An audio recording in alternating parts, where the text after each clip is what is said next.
and welcome to Season 1, Episode 7, Take 1 of Confessions of an Average Golfer by the Lazy Lobbers. I'm SJ. I'm OP. And we are the Lazy Lobbers. And today's episode, we are delighted to be joined by England and Northampton Saints rugby player George Furbank. George, hello. Welcome to the show. Hello. Thank you for having me on, guys. No worries. So for everyone that's listened in carefully there, you'll have noticed that we're missing a lobber. So SL has decided to be late for the podcast. And when we've got such esteemed guests, we've decided to crack on anyway. We're going to see when he joins through the show, but we're going to play a little practical joke on him. So George has kindly decided to chip in with the banter and is probably just going to pretend to be a bit pissed off when Sam joins, as well as the fact he'll be disappointed he's missed the start of the show.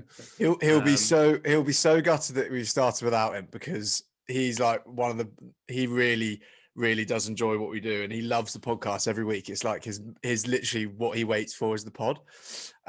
So yeah, being late, and then also it's his idea to get some guests on as well. And when the first guest is annoyed at him, I think he'll find it very funny. He's not going to know what to make of it. The other thing is, he said he's been on a work event, like a celebratory Zoom thing, and he's been having a few shandies. So who knows what sort of condition he'll be in. But George, I've got a few quickfire questions for you just to get you into the show. How do you feel about that? Yeah, straight in. Let's go. Okay, fine. They start off easy, then they get a little bit more tricky. But so what is your preferred golf ball? Oh, a Titleist. Good man. Man after my own heart. What golf shot are you most comfortable standing over? A little sand wedge about 60 yards from the green. Nice. Straight on. Love it. Yeah. We need to get you into our competitions then, because I'd say between Sam, Ollie and I, that is a shot we are totally useless at, actually. So the amount of fat chips I see coming from 60 yards, like lovely swing, huge piece of divot, ball goes about 20 yards in front. So I managed to thin everything apart from a little chip. So yeah. The thins are the absolute worst. Then when you end up 150, 200 yards further on than you're supposed to be, not great. Next one, I think you kind of answered it, but so what golf shot are you least comfortable standing over? Oh, see, I can't hit a driver, so a driver. Yeah, you're in good company there. Classic rugby boy. Question number 4. Are you actually friends with Ollie? We're best mates. No, I'm upset to hear this, because if I hear any more stories about me and Furbs, honestly, I'll be at the end of my tether. So it's good to get that cleared up. And have you not heard about the oil crew? Jeez. This is an interesting one. So this chat came up. So we were talking about golfers in the fashion sense, and I slipped into the pod that Adam Scott was quite an oily bloke. Yeah, he is oily bloke. Thank you. So I got straight away abuse from the other two lads of like, oh my, did you just say he's oily? What does that even mean? And it's like, I was like, kind of forgot that they weren't like in with that kind of lingo. And so we actually have a WhatsApp group called the Oil Spillage. I honestly think that's Ollie's proudest achievement, is to be in this WhatsApp group. And I've got to say, look, I don't want to be on the spot, but I think you pair are in not great company with the fact that oily is not a good term. Like, I would never take that to be a positive. Someone's like, you're a really oily bloke. I'd be like, I need to sort myself out. I'm pretty sure you introduced me to that, Ollie. I was going to say, yeah. Yeah. Here we go. Yeah, very good. I think it was. It's I think it was uni chat then filtered down, and it just seemed to stick. And how many seasons did you do at Cambridge in the end? Just a couple, yeah. Yeah. So it's just stuck since then. So what can I say? I mean, that group chat was literally made to put photos of each other and just big each other up, pretty much. Sounds nice. It sounds, sounds like a more positive vibe than the Lazy Lobbers WhatsApp group. Agreed. All right. Okay. We'll keep going. So, one for the rugby fans. Do you prefer playing at 10 or 15? 15. Is that because of you feel more comfortable there, or what's the reason behind that? Yeah, I've got more experience there. Yeah. Fair. I enjoy playing 10, don't get me wrong. But I was going to say, it's been playing 10 this weekend, aren't you? Yeah. Good. Yeah, that's awesome. Okay, question number 6. So would you feel more confident with a kick from 35 meters or a putt from 7 foot? Kick, 100%. My putting. I mean, the qualification is like, how far has that putt got to come in before it swings to a putt? Like, Yeah, true. Well, I mean, the issue is I'm left-handed, so but never owned a left-handed putter, so I always putted right-handed, which wasn't ideal. I just gave the wrong way around, so I held it left-handed but putted right-handed. And then I bought myself a left-handed putter. So I mean, it's improved slightly, but I've not had too much practice. That is the most lazy lobber thing, is that I'm left-handed, but I putt right-handed. I honestly, that's awesome. That really is awesome. I was going to say that we've not even actually played a round of golf, have we? So I wouldn't even know that, which is a bit sad, really. Once we're back up and running, we'll try and get you in for a 4-ball. I'll bring the right-handed putter just for you. Not real friends. And then, okay, so true or false, you turned down both Joe Rogan and Peter Crouch to make your podcast debut with the Lazy Lobbers. True. Very good. Right answer. True or false, you once played so badly in a Saints charity pro-am that everyone started calling you George Furbank. I'm not giving you that. I'll give you the chat, but I'm not giving you true on that.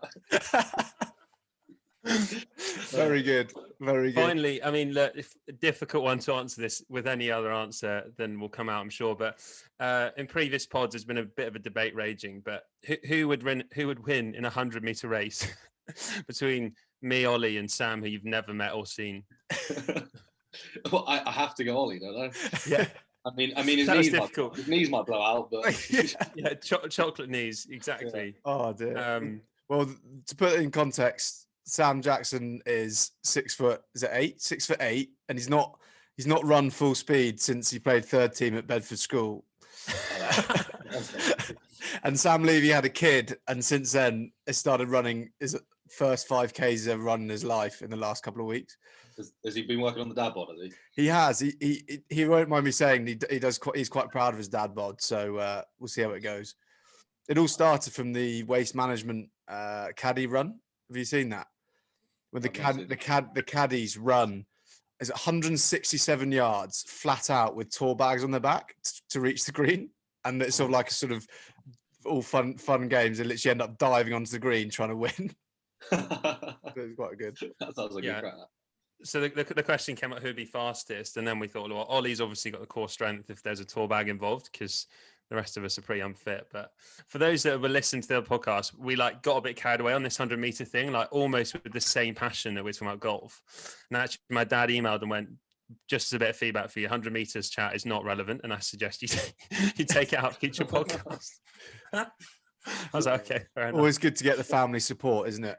That's it. Well, look, George, thanks for that. Good sport. Ease you into the show.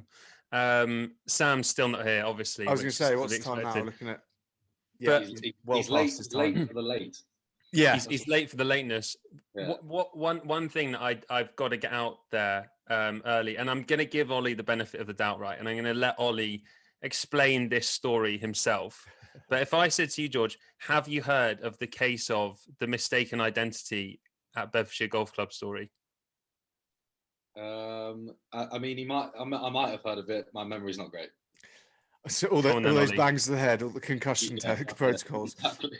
So, do you remember when I texted you saying there's? Oh no, sorry, I do remember this story. Yeah, yeah. I do remember this story. So, for the listeners, it was it was furlough time, wasn't it? So I had the tash going, and as you can see, YouTubers going.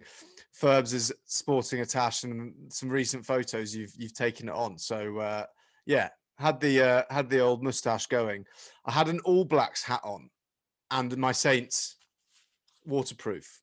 Now I love that they would think I would be that nosy to wear your stash.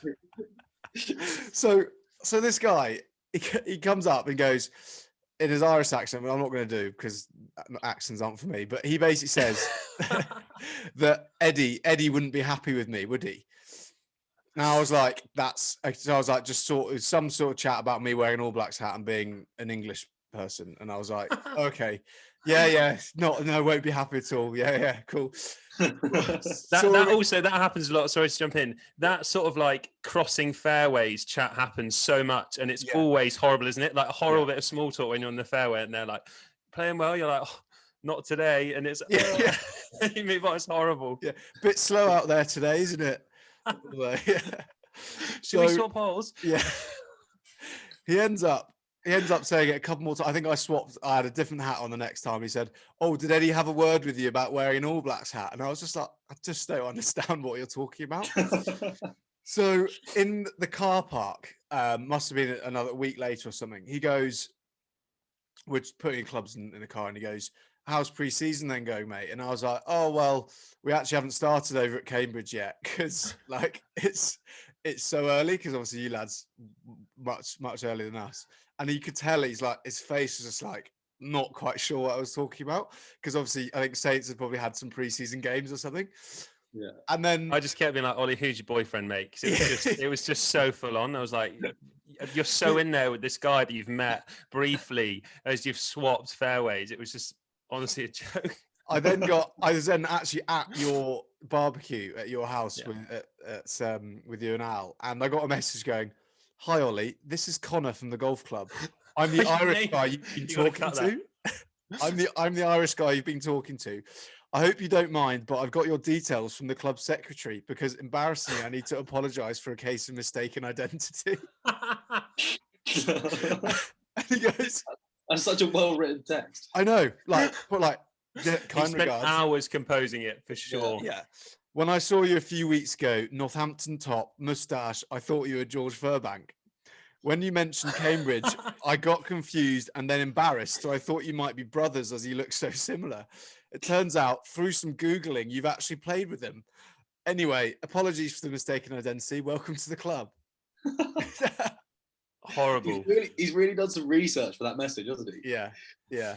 So good. Do you know what though? In my defense, so George, I don't know if we actually ever were at school at the same time. Probably just maybe tail end. Like I might have been up a sixth when you were full form, I think. But seeing you now, I only joined sixth form, so fair enough then. But seeing you now, I kind of I sympathise more with this guy than ever before, because I think obviously you've got some semblance actually, especially if you had a tash going on, Ollie. But at the time, I was like, this is honestly so obscure. It's brilliant. Yeah. So I reckon if I put on a cap, we'd be pretty similar. What can I say? Right. So Sam's actually it's asked to enter the Zoom. So we've started. It sounds like it's still going on. No way. Really? Mate, George's got a game on Sunday. And he needs to kind of get through it. So we've started, if that's all right. Cocktail parties seem to take priority, don't they? Yeah, sorry lads. That's really poor form from me. Bad etiquette. Sorry. I was going to say, we've got our first guest on. You've rocked up 21 minutes late. What I should say is that I've just joined this company, so I felt a bit of an obligation, and I'm absolutely hammered. So anyway, please don't let me interrupt.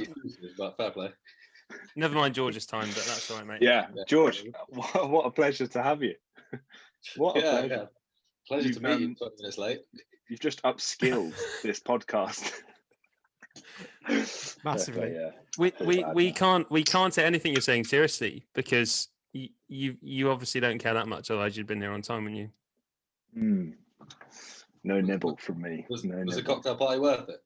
Yeah, to be fair, I've actually got like a setup here. Interesting.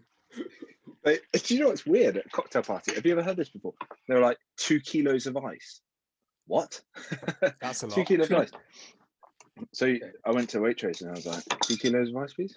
2 of these big bags of ice. Also went to Waitrose. Love that. Drop that in there. Yeah, never buys around, but buys his ice from Waitrose. Ooh. That's probably that is very true. No, but in all seriousness, we've started. We have done intros and everything. Yeah. Oh, cool. Okay. Well, I didn't like the intros anyway, so happy to jump in at this point. And Alex has bought me my own golf shirt, so yeah, thank you. Oh, lovely. Yeah, you're still wearing your company t-shirt, aren't you? This is going all over the. It's taking a weird turn, this. Yeah, George, we actually invited you to a live Jasmine session. I thought the company do was 5 till 6. which would have been perfect for overrunning, and then actually started at 6:30. So anyway, you don't want to hear that. It's no point. Unbelievable. That was fascinating. Oh, for me. To be fair, Right. actually, we normally do this on a Saturday morning, and SL's not quite had a chance to have 43 cocktails before it starts, but by the end, he's normally about 9 Berkshires deep. So what is true is that you get giddy, and every Saturday we normally start at like these guys. I'm a late riser. I'm like, let's just start at like 1 midday. These guys are, can we start at 10:30? Sounds like I've had 3 Berkshires and it's 10:30 every Saturday. I'm like, where do you get this from? Yeah. Busy. Yeah. So SL, look, we'll do a little cut. You missed intros. You missed a bit of quickfire questions with George, and you also missed Ollie's George Furbank mistaken identity story. It means I have to listen to the podcast this week. That's a bit shit, isn't it? Oh my gosh, you absolute animal. Actually, can I start by saying, George, I'm a huge fan. I'm like, I'm actually a massive fan. Are you just trying to make it out to me because you're 25 minutes late? Total appreciation. Huge fan of you, like fanboy. But what is your golf handicap? I don't know if you've been through this already, but where do you stand? Been through it, mate. No, what is it? Yeah, I'm not great. I reckon I play off like 23, 24. Oh, welcome to the club. We all have a good time though, don't we? We do have a very good time. To be fair, SL's actually, he's not really a sort of double figure handicapper. He's actually a single figure handicapper. He plays off. What are you playing off at the moment? 6, but it's been a long time. Don't remember the last time we played. So last time we had a scratch competition, he actually came last though. So it's actually all fun and games, really. Yeah. He's one of those like says he's off 6, but then gets a bit mentally fatigued, I would say, more than physically fatigued, and gets to like the 13th and has stopped caring enough to actually deliver on what you'd need to. You all got those mates. Crumble. That's it. Oh, I get such slack on this channel. I feel Well, you genuinely can't expect anything else. That we finally get to the stage where we've got a guest, and you're like, sorry, can't make it. I do apologise though. So should we keep cracking? Should we also let him in what we told George beforehand? Because otherwise he's probably going to feel really, really hard done by. Yeah, that's true. So we did have a little discussion beforehand, SL, that we said that George was going to just slide in a few snide comments about you keeping his really precious time. So I hope you don't feel too hard really? done by. Okay. I just thought he was a bit of a wanker. That was the plan. Yeah, so George, good sport, to be fair. Good sport. I was thinking about this. I actually thought like we had to put a caveat at the start of the pod, because I thought we'll get George in on the banter. He plays a really straight face, and then all of a sudden, like all the Saints fans are like, "Oh, George is horrible." Do you know what? So actually, maybe this is a time to confess that I would say I was quite a serious Saints fan, but I had a wobble. I had a wobble when I went to Leinster and we got drubbed like 74-7 or something outrageous. And one of the PC brothers, I think it was Ken, scored an interception in the first like 2 minutes. And then I spent the remaining 78 minutes surrounded by Leinster fans watching us take 70 points. And they were just going, Leinster, Leinster, which is the worst chant in sporting history. So I've had a wobble. You were in Dublin. I presume you had a good night. Honestly, I had a cracking time. Yeah, it's great laugh, but it was a case of drowning sorrows actually. And I know, I mean, maybe other sports fans get this as well. It's a horrible thing to say, but I've never stopped loving the Saints, but I did stop going away because I just couldn't quite handle all these like train journeys back from Leicester, having just been like duffed at the Holland and Barrett stand like this. Like, oh yeah, absolutely horrid. But I've also seen some unreal games. So I went to February just gone, went to Lyon. Are you a fan or something? Huh? Like, are you a fan? What do you mean? You've spoken for the last 5 minutes about Saints. Yeah, I am. Sorry, I am. Yeah. I was here at 6:59, and George has signed my shirt already, so I'm an actual fan. I went to Lyon. That was a hell of an away day, actually. Would hugely recommend that as City. Amazing fan zone, everything. Great laugh. Furbs, out of the Saints lads, who would you normally play around a golf with? Who are your sort of partners that you'd head out on the course with on a day off? There's a good group of us, to be fair. So Alex Mitchell loves a bit of golf. He's one of the best golfers, and he only plays off 18. Alex Moon, who, I mean, he must have the most extendable clubs out there, hasn't he? Yeah, well, I think his clubs are too small for him, and his swing, like he's just too big, so he can't really swing a club. But obviously, when he connects, I mean, I've seen him hit a driver sort of like 350, 360 yards. Like, nice. It's ridiculous when he connects. What? That's why Sam and I really keep the muscle off, just because otherwise you just can't get a connection. So you're happy lobbing it 150 yards down the fairway. Yeah. That's classic SJ as well with his driver. Oh, George, mate, we've just met. Don't you start on this chat as well? Like, I used to get a lot of heat for being a real short lad. It's actually why I try and put weight on. Yeah, I sort of go the other end. I'm like, you go Bryson rapid weight gain. Yeah. Nice. Big Bryson vibe. Yeah.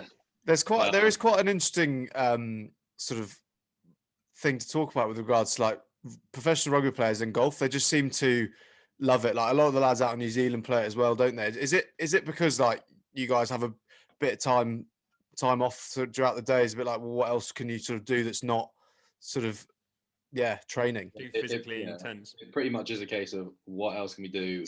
I kind of want to be outside. Yeah. And golf is the next best option. Yeah. That's fair.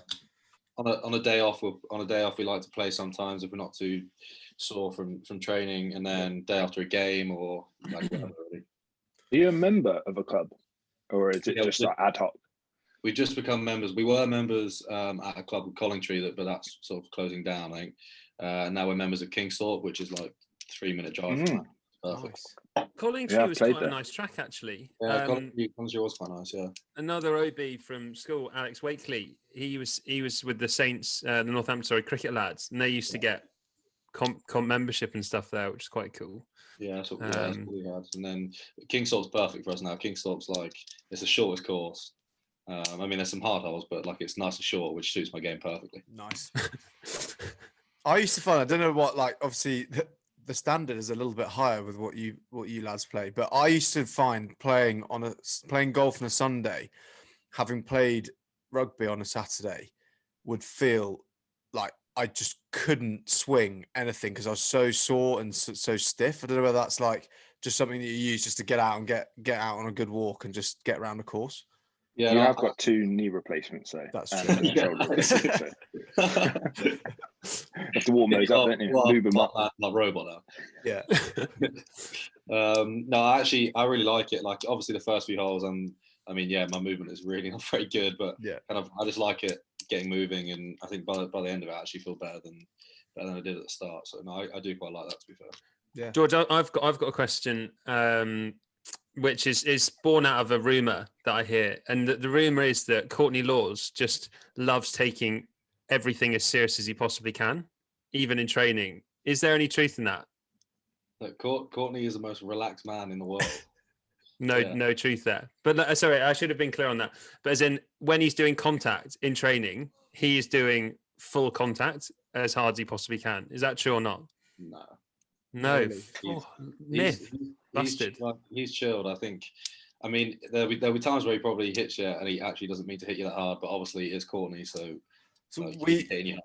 I was going to say, there are some people like that, for me, is one of the reasons why I feel like I do now with my broken knees and stuff. But SJ, do you remember, or SL, do you remember Darren Fox that used to play for Saints? You don't? Okay, well, no, not that classic anyway, but he used to play for Saints. And he came in as our defence coach one year for Cambridge. And oh my God, even during like touch or like grab, it would be like full shoulders on, like high shots, and you're just sitting there like an 18-year-old kid and you're like, what am I doing here? This guy that honestly looks so grizzled and like he's literally seen everything. He's held together by tape more than anyone, and he will hit people so hard in a training session. It honestly just makes contact even worse.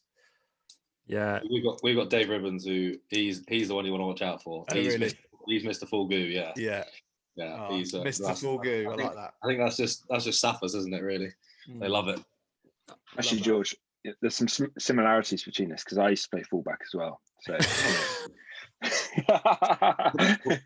what kind of fullback are you? I've not got a good response to that.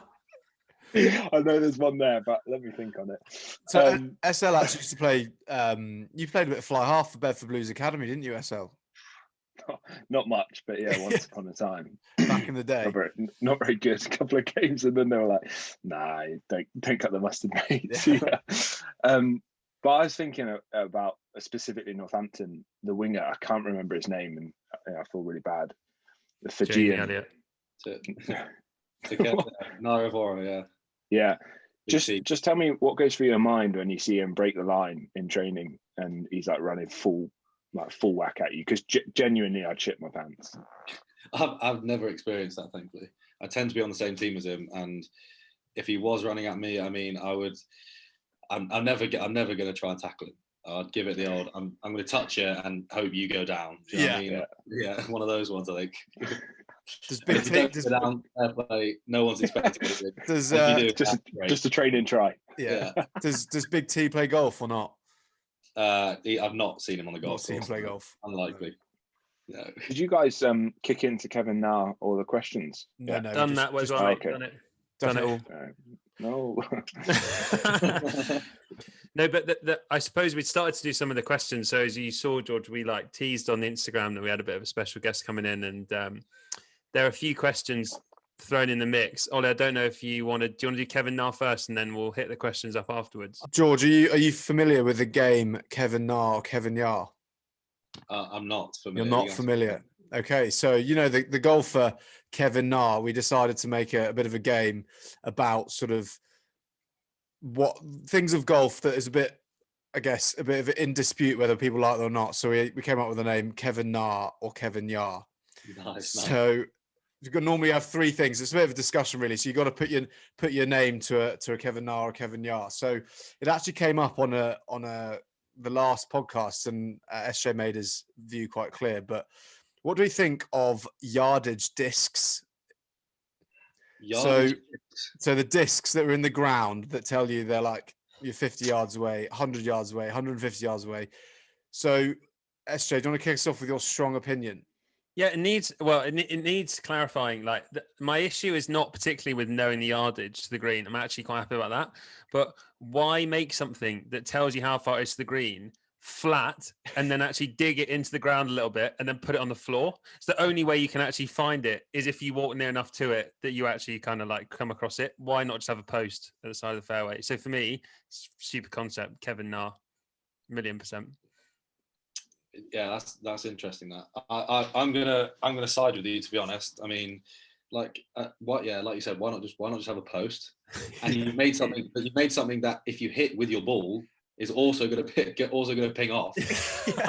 No, do you know what? I never even thought of that. That is true say, actually. That must be why my ball's never in the fairway, because I've hit the yardage disc and then I've gone off to the right. And if you're really that fussy, buy one of those things. Yeah. Don't get us started on the rangefinders.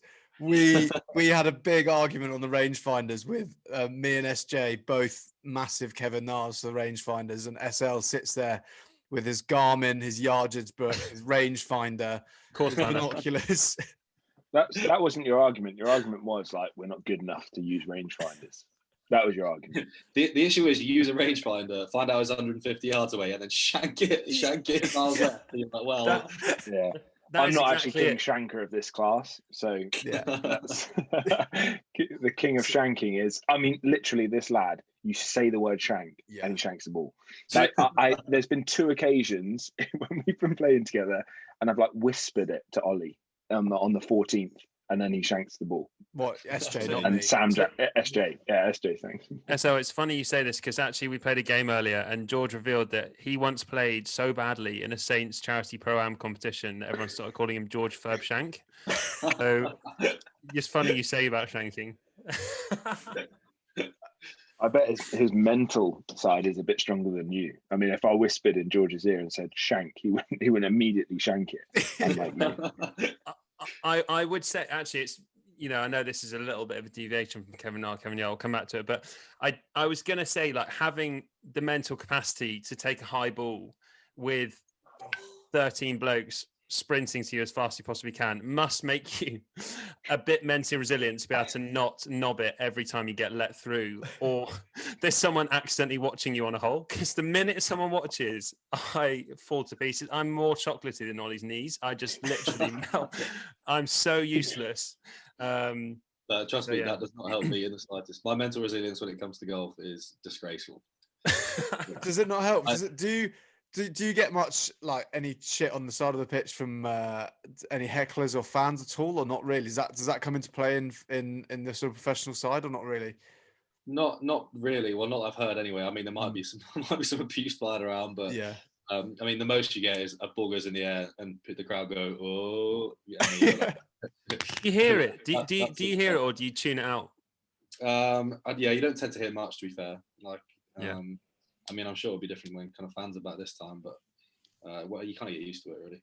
Yeah. It's very cool. Can I just ask you before I get too drunk to actually remember my question? What is it like? I can't even envisage what it's like to be on the bus on the way to Twickenham, let alone like get off the bus with the whole England team and walk into Twickenham Stadium. What is that like? Yeah, I mean, it's a pretty sort of surreal and crazy experience. I mean, you're doing your best to kind of try and block everything out and focus on what you need to do and all that kind of stuff, and focus on the game. And then you kind of step off the bus and you just, like, the noise just hits you. It's like a wall, and you're like, Jesus. Experienced it at Murrayfield, driving up there for that Six Nations game, and you just kind of, again, you're trying to focus, and then obviously you get off the bus and you've got people like all around you and then above you and stuff as well.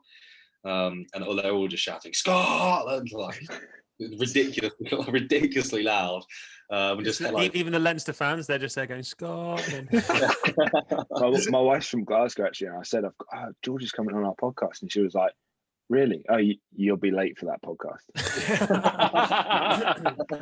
I was going to say, it's sort of similar experience as you walk out to the first tee at the Bedfordshire Golf Club with all the old lads watching from the thing. Waiting for you to absolutely just duck hook it off the first. Genuinely, I get nervous if we're playing up to people and I know they're going to let us through before they even wave us through. I'm getting nervous, the fact that we're going to have to get through. Yeah, we talked about this last week, actually. Like, there's nothing worse than people waiting for you on the tee and standing there and watch you just shank 3 out of bounds in one go, just walk after it. My other quick question is, you're saying about, like, I suppose that mental challenge you face. Do you get any feedback on that or guidance on that from anyone at the club? And if you do they say you actually should embrace it all and, like, use it to create kind of like nervous energy to play well, or do they tell you need to kind of try and shut out totally? No, you don't really get advice. I think everyone's kind of, each individual has their own sort of way of dealing with it. So, I mean, you probably have people you can speak to, but I think, like, once you kind of a few games in and you realise what's going on and all that kind of stuff, that you kind of start to work out what works best for you. Well, I'm going to hit us with another one. Back to Kevin Yar. I'm going to say that I'm a Kevin Nar with yardage discs as well, because I agree that I just keep hitting them in the middle of the fairway and it just pings off out of bounds. So. Okay, number 2 for this week, we have having more than a driver and a 3-wood, like more woods in your bag than just a driver and a 3-wood. So I'm talking 5-wood, 7-wood. I don't think I'm going to go more than that. But do we think that should be allowed in golf? I should start by saying Rory has a 5-wood in his bag. Does he? But that's fine. Yeah. Should it be allowed? Shouldn't influence your decision. No. Is it Kevin Yar? Like, allowed in the same way that iron covers are allowed, or like allowed as in like legally allowed? Well, that is a question. George, iron covers, what do you think? Just your initial top of your head thoughts, your gut feeling. No, absolutely not, no. Sam's got some. Okay. On the woods thing then. So I would say that the answer is Kevin. Nah, because there's nothing more annoying than the person that's like, I've just hit a 7 wood, just hit my 7 wood, and you're like, oh, what even is that? Like, how far does that go? Like 180? Just hit a 5-iron or 6-iron. What? Like, if you could hit 180 down the center of the fairway every time, you'd be less than the handicap that you are. Okay. SL, you're always on the sort of the side of just wanting. Do you want me to get my hybrid? Sam, Do you want me to get it? In the words of Gina, if my grandmother had wheels, she would have been a bike. So, yeah. So I've had plenty of match plays when I get very annoyed with just the 5 and 7 wood players that just don't take any other club apart from those clubs. Like I played against a lad who he must have been in his 70s to be fair to him, but he's like standing like 100, 120, 130 yard and just takes out 7 wood. It's like, why? What is that?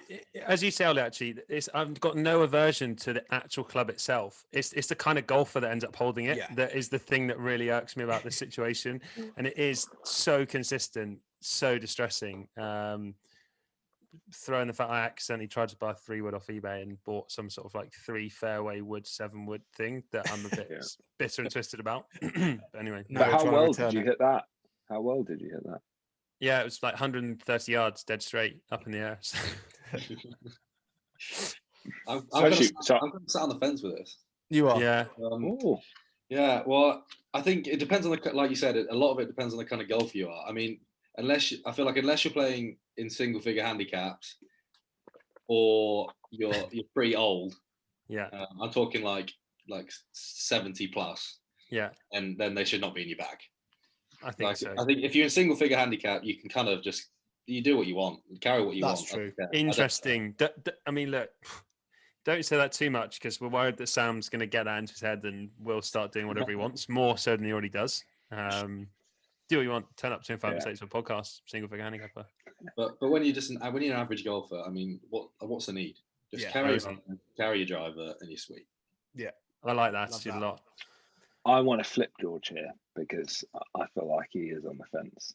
And what I will say is that the biggest gap in my clubs is from 3 wood to the next iron that I can hit, which is 6. Time. I mean, like 4 and 5. I don't know why I take them out. Because of that specific issue, you're Kevin Yar. Yeah. So Kevin Yar, you don't own one?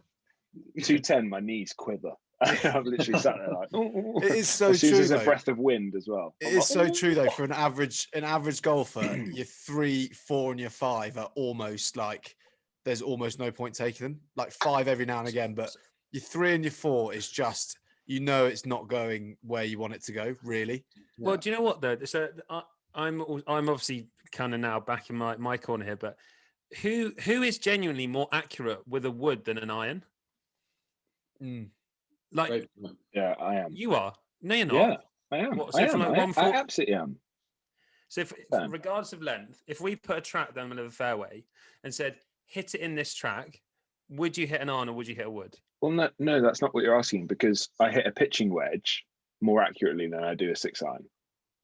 Right. That wasn't the question.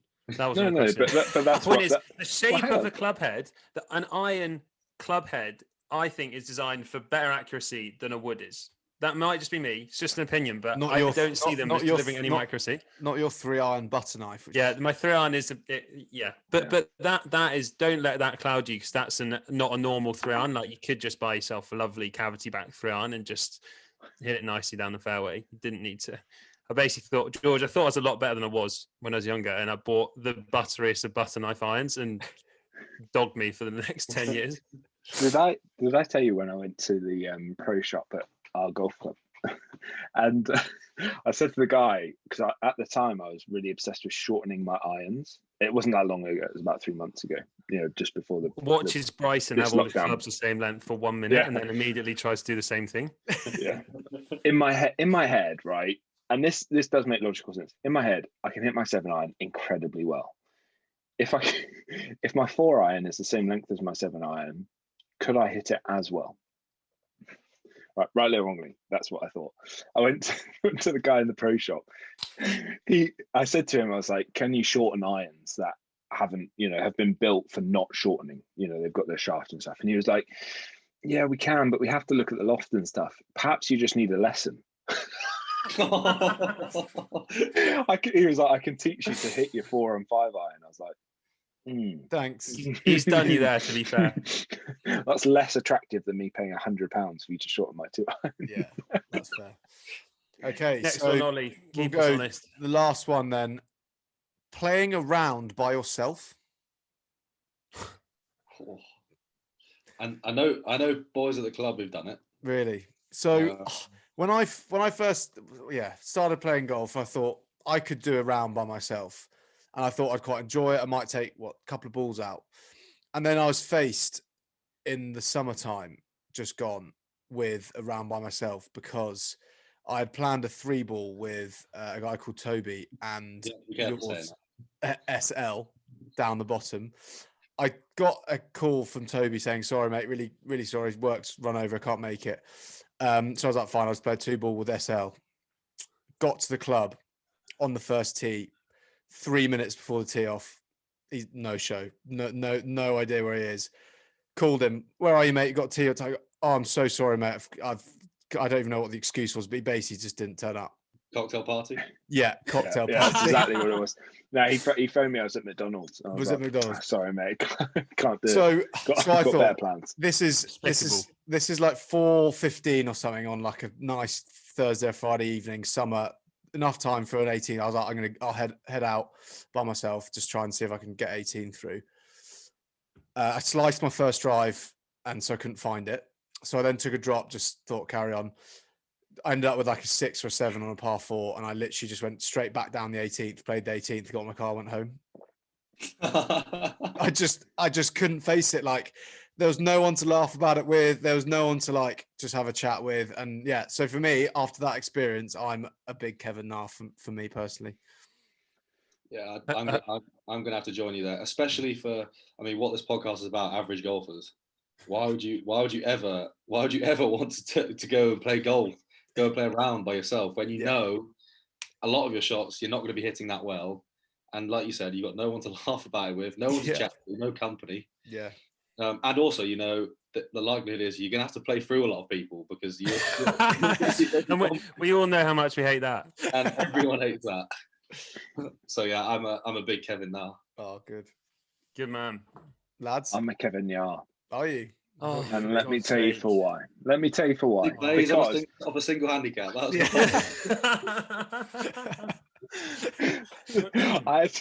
That really hurt. Like it was a backhanded compliment, to be fair. Yeah. So the reason why I'm a Kevin Yar on that is because I think that there is further context required on the question. Because if none of you are available, I would much rather be playing golf somewhere and hitting shit shots on a Wednesday evening. Dare I say then, sit watching programs with my beautiful wife, who I love very, very much. That's why I'd rather go to the driving range. Firstly, you'd rather go to the driving range than play 18 by myself. Than play 18 by myself. Okay. Agreed 1,000,000%. Yeah. Unless you go to the driving range and then you've got your AirPods in, you're having a chat, and then someone starts fucking gobbing off to you from the other end of the driving range, tell you to get off your phone. And tell you what, George, if you'd been there, you'd have told me back. This guy. You've got AirPods at the driving range? Yeah. Let's not. Well, we can crack open old wounds, but I don't think that's that weird, is it? Well, or is it? If I saw you, I'd think, Jesus, guys, like, he's a good golfer. Like, you'd be correct. You'd be absolutely spot on. And then you'd see him swing, and you'd be like, "Whoa." he was actually on the phone to his dad, and some guy started gobbing off to him about being on the phone at the driving range. Oh wow! Yeah. Oh wow, indeed. Oh wow, indeed. But given that you're playing on Sunday, you better not get me started on that story, otherwise you'll miss kickoff. So. Okay, well that's the end of Kevin Na this week. So shall we move on to a couple of Insta questions we've had from the fans? I just want to ask one question, because if I don't ask this, I'll kick myself. We already asked it. Big fan, George. Huge fan. What is half time like in Twickenham with Eddie? Bag of oranges comes out, and everyone's fucking gumshoed out, orange in. Yeah. What's it like? Everyone kind of comes in and you'll have a sort of just 2 minutes by yourself, just composing yourself, calming down, getting your breath back, all that kind of stuff. And then I think Eddie will take away the game drivers. So whoever that will be, the 9, 10 second rows, and have their own chat there. And then you kind of, I think, you split into units and have your discussion with the units coaches, and then all comes together before you go out again, pretty much. It's nothing special, I'm afraid. Oh. Well, that is quite special to me. That is special. That is special. It's definitely no hot dog and a Jameson's whiskey shot at the halfway hut at the Bedfordshire, is it? Because my old coach used to shout at me quite a lot. Like, he used to take me away, put me in a room and be like, "You need to play better. You need to play better." Like, shout. Really, so it's not really like that then. good. It's not like that. Really good. Right. Let's get some questions from the fans then. We've got quite a few in the end. Okay. There's one, Ollie, that if you don't ask it, I'll be flipping tables, because about 7 people asked the same question, so I'm sure you'd have got it. But okay, go on. I'll try. I'll take a stab at this first one then. Yeah. So, who would be your ultimate rugby 4-ball? So There it is. you plus 3 current or ex rugby pros. Is this for everyone or just for Well, George? we just have George to start, and we can have some general discussion about it. Because he's a celeb, like, Yeah. just because he's professional. Let me go first. Thanks, Sam. Shouldn't take the limelight. I love that. Like, Steve from Scotland, Sam, quite frankly, doesn't give a shit about who you want to play with. He only really cares about George. Well, it is because it's Alex's uncle, so it does. Okay. Oh, sorry. That question was from Toby M. Hemsley. So that's for the shout out. A new follower actually that actually is not the normal people that ask us questions. So that's quite nice. So Isn't he the lad that stood you up on the tee though? Yes, he is. And the other one's on the podcast. So, so who would your ultimate rugby 4-ball boy be? You and 3 current or ex rugby pros. I'll have to start with Mitch, Alex Mitchell. Just like regular company, you kind of need that in there, don't you? Just to settle the nerves. Solid mate to talk to, yeah, settle the nerves. Who else did I bring? Dan Carter. Nice. I think I'm just guessing he's a good golfer. Do you know what I mean? He's going to be a good golfer, isn't he? He looks like that silky bloke who would just Oily bloke, probably good at golf. There we go, oily bloke. You're getting it. He's the ultimate oil. He is. So he'd be in there, and then maybe Hask. Just think he'd be good company. And yeah, I saw him have some lessons the other day on his Instagram. And Jesus Christ, his finger would fall off for sure. Like, no way his fingers would stay intact. I think this is the ultimate plug we need, actually. So, SL, you've done yourself no favors. I think there needs to be a Furbank, Haskell, Patridis, Jackson 4-ball, followed by a podcast afterwards. Maybe we podcast while we play, because I think you're right. He's got a lot to say, and he's been a bit ranty recently, and I kind of love it. Yeah, he's good at ranting. His McDonald's rant was very enjoyable. Really enjoyed it. Laugh. Okay, can I go then? Can I go next in that? No, these are questions for George. Oh, are they? Okay. I'd be quite interested to hear, to be fair, as long as it's quick. Yeah, go on then. George's got a cocktail party next. Johnny Wilkinson. Love you. Well, he's still alive. He's not dead. I don't know why. Johnny, I'd have Martin Johnson, and I know this is fairly rogue, but on all of the pods that Hasker's done, he always talks about Johnson being like the instigator at Leicester and just punching people in the face. So I feel like he'd have just phenomenal stories per hole. And then I know he's sadly passed away, but Jen Olomu, just the amount of people he knocked down, and I'd just love to chat to him. So, thanks for letting me have the airtime. It's a strong fall. SJ, do you want to go or not really? I don't think anyone cares, but I would I would for sure. I'll just give you one. I'd have the honey badger in there without a doubt. Yeah, that's a great That's shout. such a good That is shout. a good shout. As well. I He's would living quite rogue now. Yeah. Fishing, he's doing all this stuff. But yeah. I would. I'd also like to throw Jim Hamilton into the mix because I find him very funny. Very good. Okay. Niche. Yeah. You know, I wouldn't have Bod. Anyway, Karen.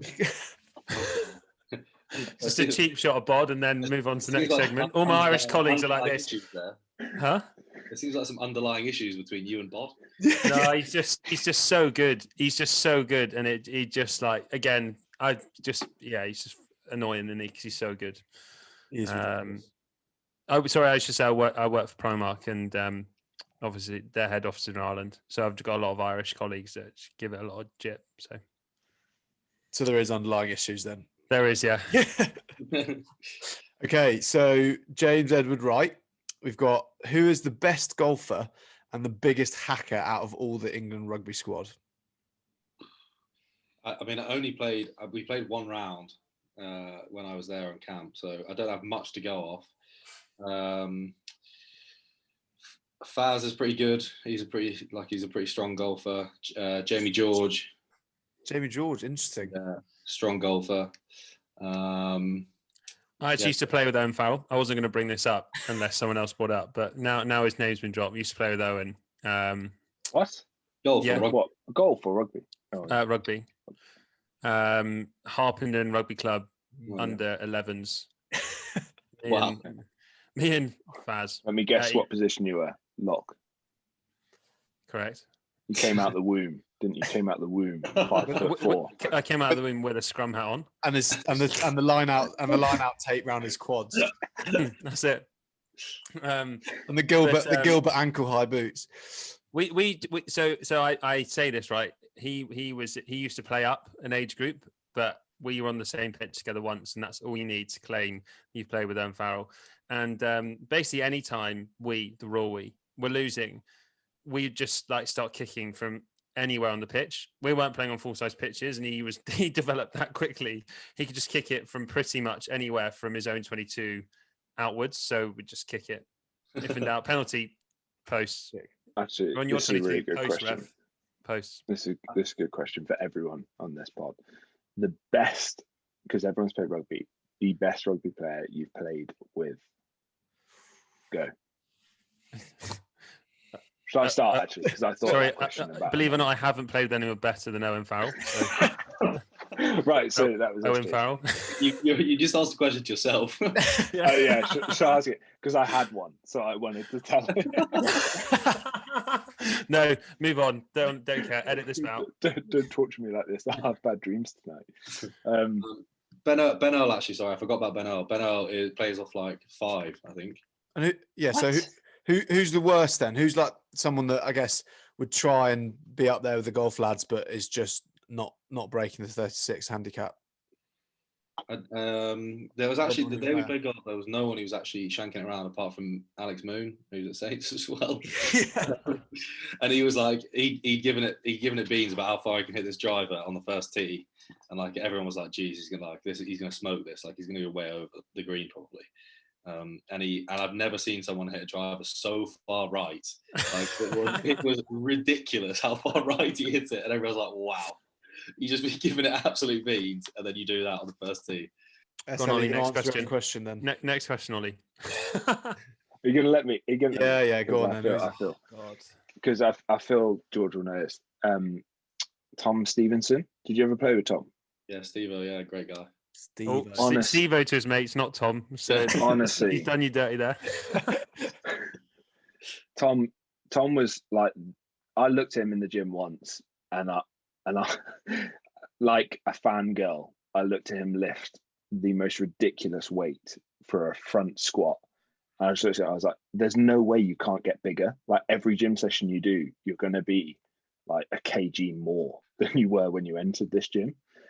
And, actually, I'm going to drop a name here because Collins, I know him that well. Big Cole. Don't really. Yeah, Big Cole. Matt. The feet on the lad, it gives me nightmares still. The first time I played with him, he chipped over 2 people and scored a try and stepped to the last guy. Like who does that anyway? George who's Furbank. winning? Who's winning 100-meter race, Furbs, between you and Tom Collins? I've got no chance, mate. Really? I've got absolutely no chance. Rapid. Yeah, rapid. Rapido. I'm going to call my best player, apart from Furbs that I've played with, is Josh Beaumont at uni when he was just before he was up at Sale. He literally was like a second row, but played like a 10. It was just a bit of a joke at that level as well. A lot of people have said that about me, actually. So I was actually on the scene before old Itoje came along, and sort of like everyone says that I play like Itoje, but obviously I was on the scene first, so he probably plays like me actually. I'm actually happy to turn this podcast into a rugby podcast with George on today. We've had one from Nick Herbert actually. Oh yeah. So, George, context, he used to be our Hollister manager.